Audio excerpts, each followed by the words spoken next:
Oi, oi, gente. Sou a Natália e eu tô aqui para explicar com vocês um pouco sobre a sintaxe do código que a gente usa no Arduino Uno R3.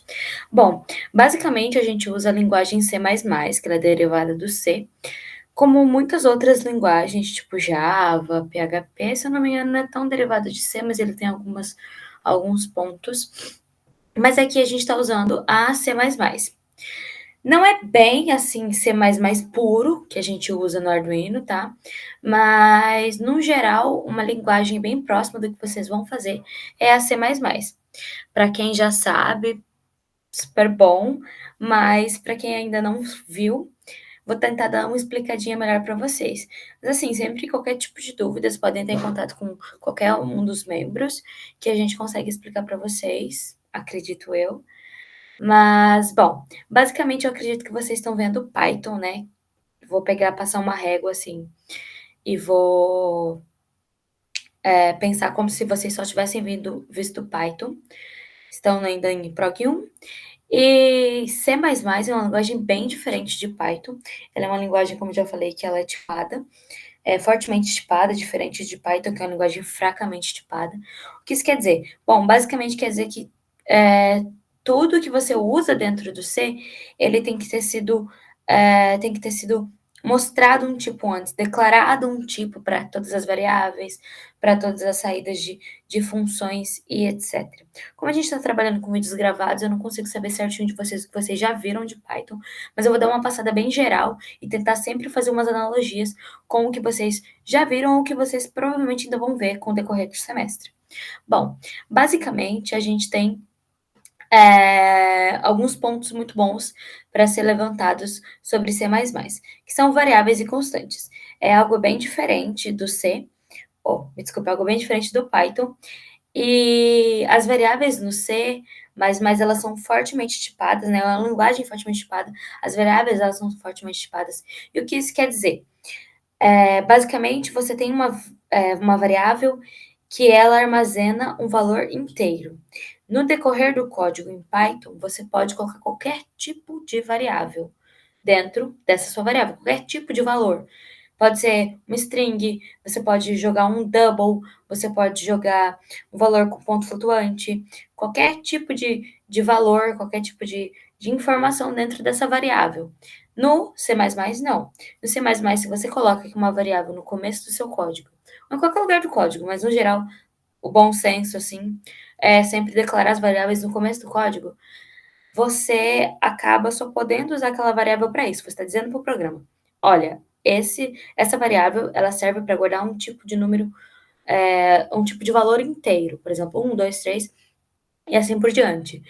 Então, isso é algo bem diferente, que não tem no Python.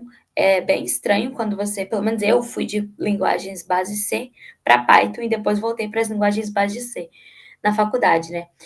E é bem esquisito, tipo, é bem diferente, vocês vão ver mais para frente um exemplo, mas é bem estranho, assim, essa parte de você não ter que ter tipo de variável. Para mim foi bem estranho. Mas no C++, agora vocês de Python para C++, vocês vão ver que vai ser estranho para vocês terem que ter esse tipo de variável. E bom, a gente também tem umas constantes, e isso é bem específico do Arduino, que a gente tem três tipos de constantes, que são constantes booleanas, constantes de nível lógico e constantes de modos de portas digitais. Bom, basicamente, as constantes booleanas, elas são o que a gente já conhece de false e true. Só que, no geral, você, por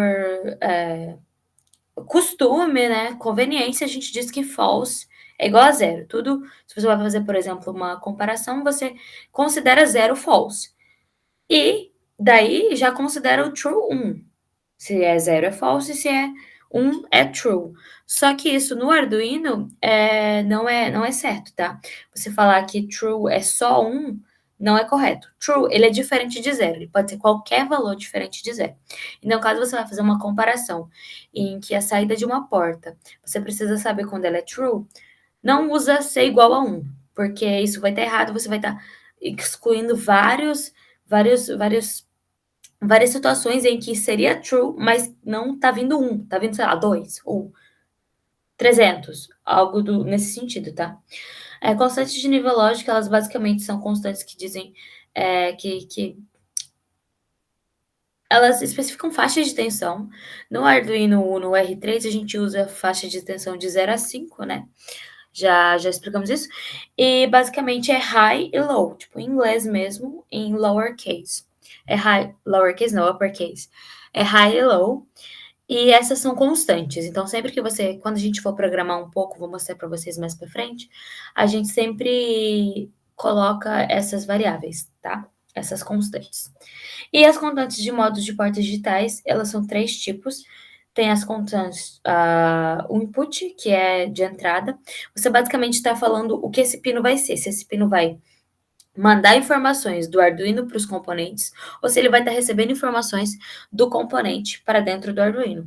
Então, se ele recebe informação, ele é input, e se ele joga informação para fora do Arduino, digamos assim, ele é output. E também tem um tipo que é o input pull-up, que mais para frente a gente vai estar dando uma explicada, mas acredito que nesse curso, como a gente está trabalhando coisas bem básicas, a gente nem vai chegar a usar, mas é a título de conhecimento, né? E bom, vou trazer aqui para vocês, isso são 6 tipos, tá? Na verdade, são 5 tipos e um tipo que eu achei interessante, legal trazer para vocês, que são tipos de dados primitivos. Tem vários, assim, uma infinidade de tipos, mas esses 6 a gente vai estar usando bastante. Na real, a gente não vai usar tanto esse, tá? Mas é que ele é bem legalzinho e ele é uma coisa bem específica dentro do Arduino, tá? Bom, basicamente a gente tem o tipo char, que ele guarda um caractere. Um caractere.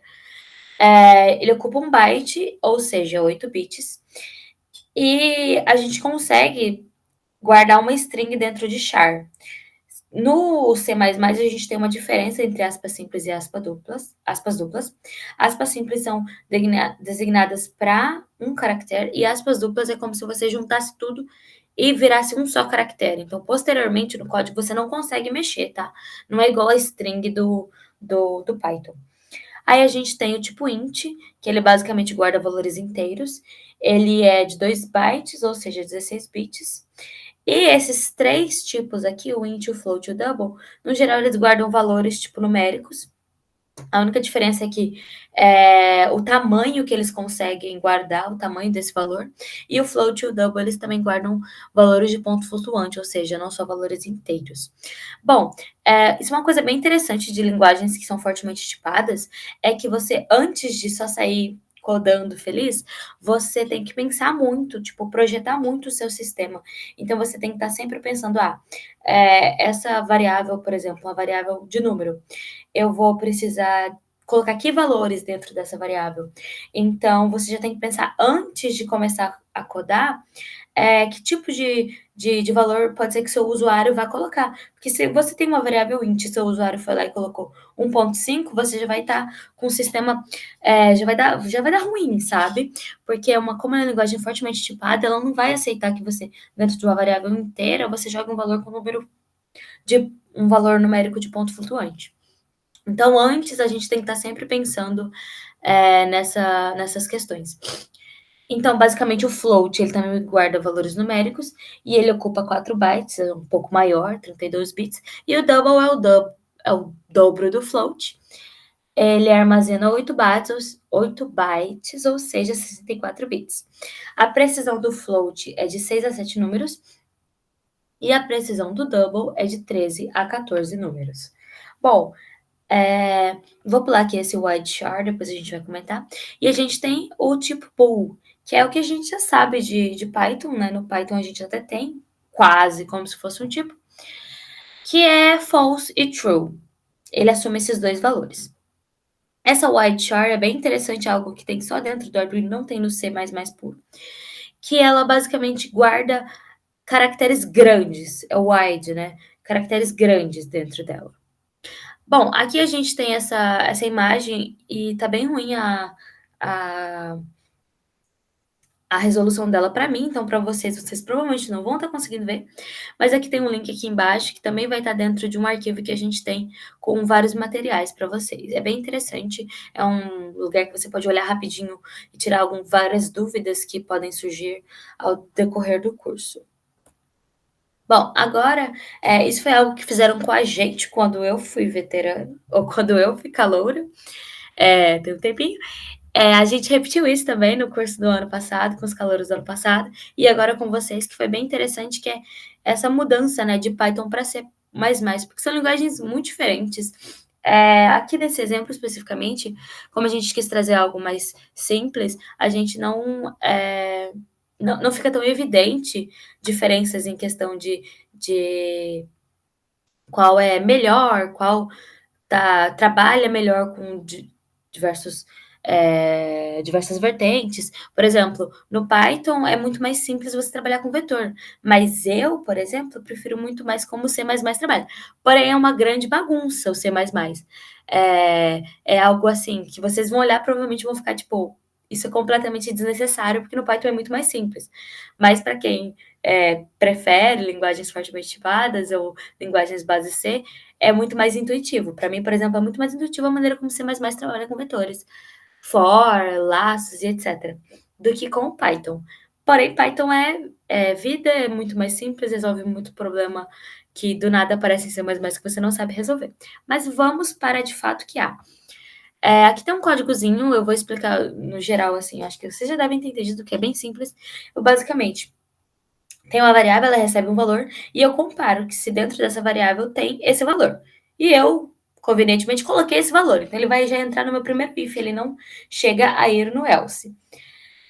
E é basicamente isso. E aí eu printo se esse valor vai ser igual a zero ou se o valor é diferente de zero. No caso aqui está escrito errado em português, está escrito diferente de zero.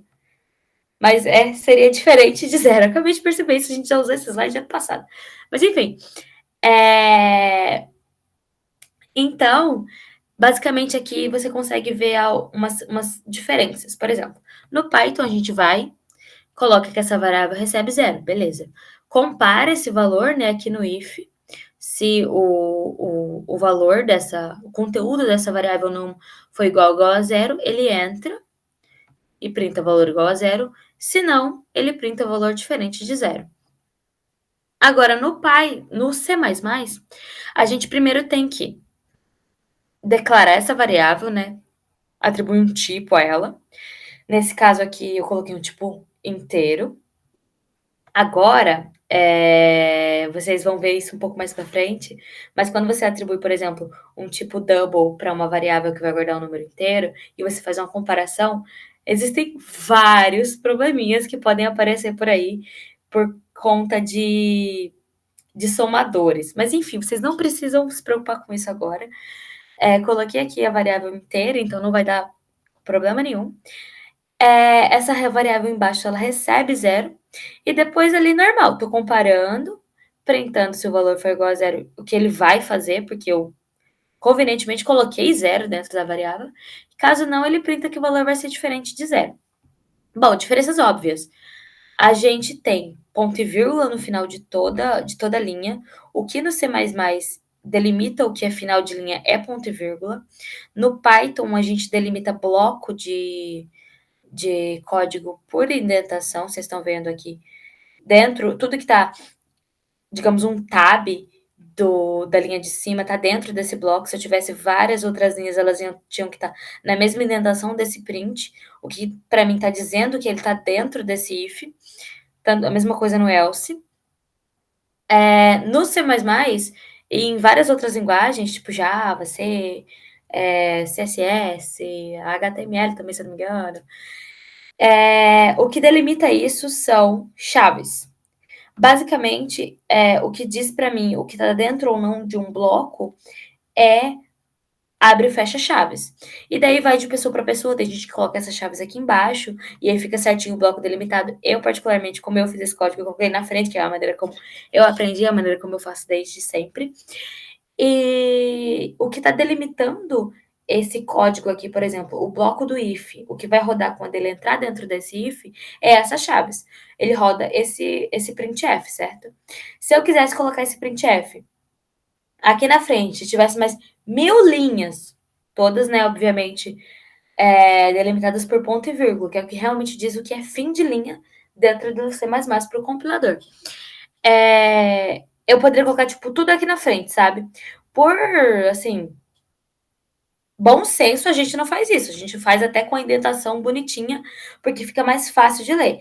Porque na faculdade, no geral, a gente trabalha com um grupo pequeno de pessoas no mesmo código, ou normalmente sozinho. Mas quando você vai trabalhar, ou até na área de pesquisa mesmo dentro da facul, a gente está sempre trabalhando com códigos de pessoas diferentes, códigos implementados há anos atrás.